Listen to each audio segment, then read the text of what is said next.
Okay, the next item is item number 4, application for a certificate of appropriateness in the Borough of Manhattan, docket number 15-7979, block 513, lot 31, 151 Mercer Street, in the Soho Cast Iron Historic District, a 2-story brick garage building built in the mid-20th century. And this is an application to amend certificate of appropriateness to construct a new building, to amend a certificate of appropriateness to construct a new building.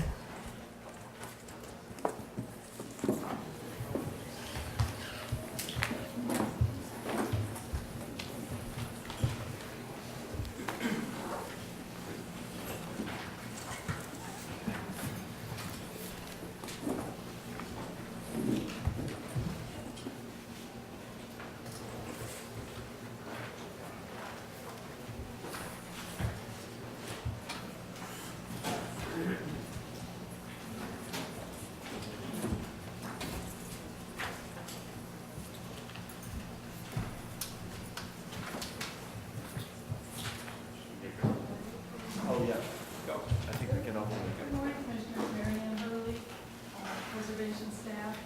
This is a request actually for an amendment to a previously approved 5-story new building on Mercer Street between West Houston and Prince. It was actually approved just past November. The amendment proposes to lower the floors from 5 to 4 stories, but retain the same design and dimensions of each floor. But what they've done basically is remove one of the middle floors. You can see on the left, I've placed 2 floors of the previously approved design, and on the right of the new design. Now, included in the application is also an application for new awnings, because when we actually issued the certificate of appropriateness, the awnings were removed, and that was as a result of the discussion that the commission had. So it was approved with modifications that the awnings be revisited. Cass Stackelberg from the design team is here who will continue the proposal. Thank you, Mary Ann. One second, can you open the hearing? Do we need to open Yes. the hearing?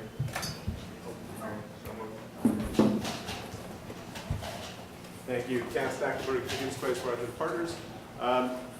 Just to give you a bit of context and citing, this is the property that was on the site previously under the current C of A. The approval was to demolish this building, a 1940s garage building, and as Mary Ann said, construct a 5-story metal-fronted building. The site is on the west side of Mercer Street, between Houston and Prince Street, a 25 by 100-foot lot. Just to sort of show you again the context, particularly the block context, this is the west side of Mercer Street, the east side of Mercer Street. This is the project site. And this block, perhaps more so than many others in the district, has a tremendous variety of material, scale, and construction age. There are existing 2-story buildings all the way up to 12-story buildings, ranging from the 1820s to the 19-teens. And this variety, we think, has allowed this new construction to fit very neatly, both in terms of its scale, but also its articulation and detailing in this context. The 4-story building also, we believe, fits very nicely in this context as well. And the variety that one sees on the block front, I think, is enhanced actually by this new construction. In looking at the broader context, one of the questions that we asked ourselves at the outset was, how many metal-fronted or masonry-fronted 4-story buildings are there in the district? It's a sort of building height that one doesn't always think about. But there are actually many examples in the district of both iron-fronted buildings, these buildings, this Broome, Green, and Worcester, and a masonry-fronted building, the sandstone-fronted building on Mercer Street from the 1860s and 1870s that exist in the district, along with metal-fronted buildings of 5 and 6 stories as well. One of the things, as Mary Ann mentioned, that's been important in the development of the 4-story scheme is to maintain the proportion that was included in the previous scheme and what you see in these 4-story and taller buildings. A tall base, tall middle floors, not quite as tall as the base, and then a shorter attic story. And so we maintain that proportion in our proposed design. As well, And Steve O'Neill from O'Neill Langen Architects will take you quickly through the design presentation. But we've continued forward with a sort of kinetic quality. If you remember, there are operable shutters as part of this design on the front of the building. We looked at some of the buildings directly across the street, which have iron shutters on the backs. These are Broadway fronting buildings, but have backs on Mercer with existing shutters, and as well shutters on some buildings in the district on primary facades, like this one that fronts onto Grand, Crosby, and Broadway. So that design is very much still a part of this new proposal, and has been further developed and is now in the shop drawing phase. So with that, I'll have Steve O'Neill take you through the revisions. Hi everybody, this is Steve O'Neill from O'Neill Langen Architects. And, as mentioned, I'm here to discuss an amendment to the previously approved plan. I do want to point out you have two handouts. One is the actual original design, which has the numbers, and the revised is the number with the R following it. So that's one compare the two. But as Cass mentioned, we're changing the building from a 5-story building to a 4-story building. What we've tried to do is maintain the kind of gradation of the building as it moves up. So instead of just taking the top floor off, we kept the higher base, middle floors of a certain height, and the higher floor of a lower height. So essentially, we changed the building from a 79-foot high building to a 65-foot high building, but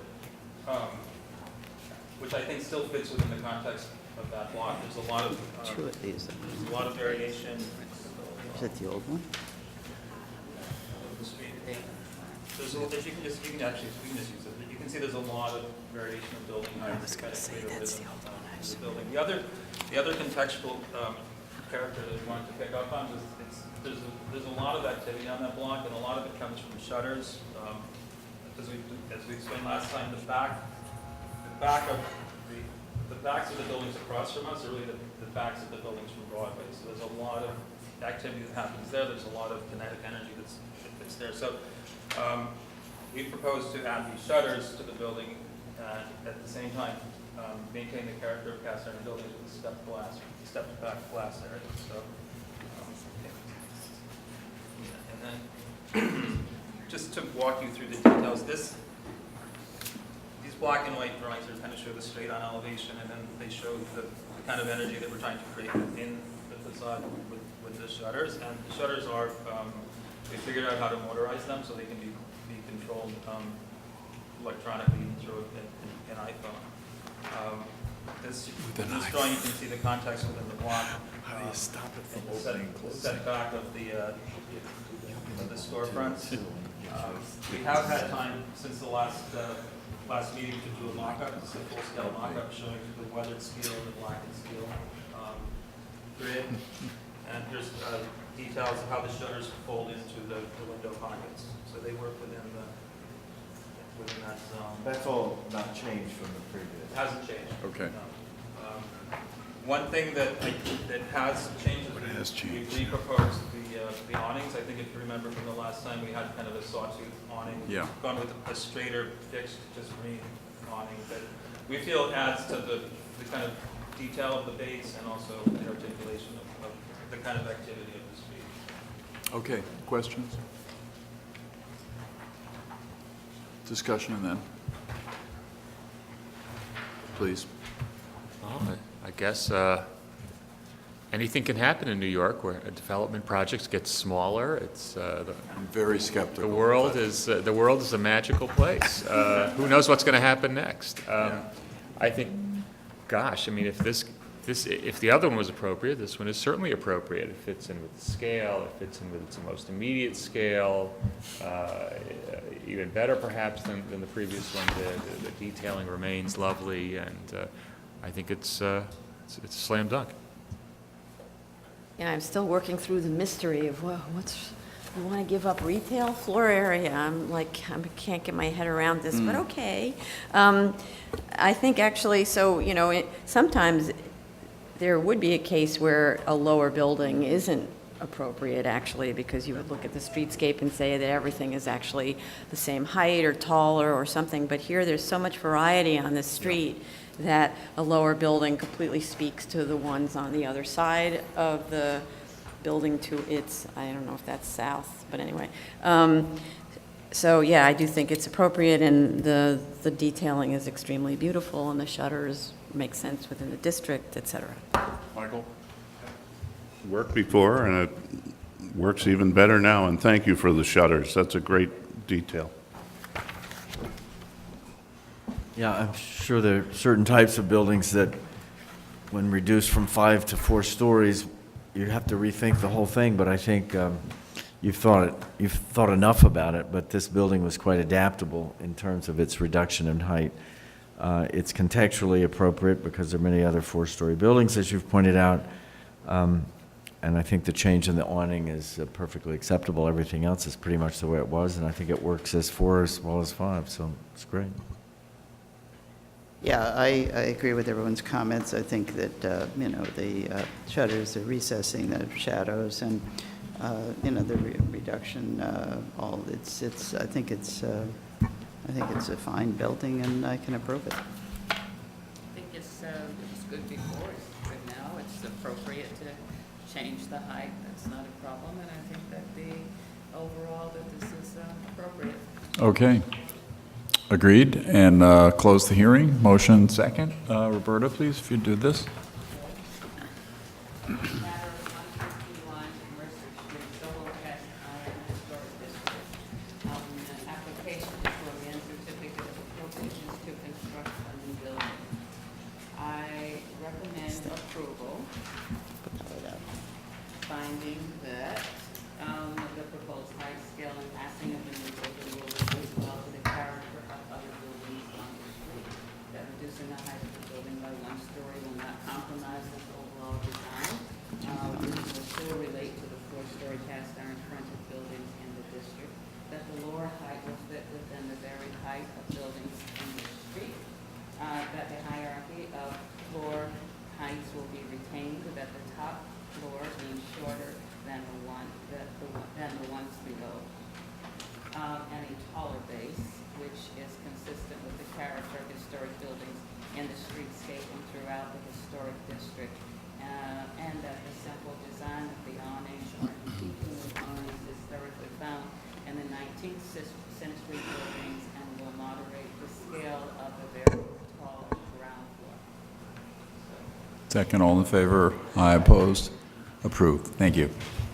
Thanks, everyone. Okay.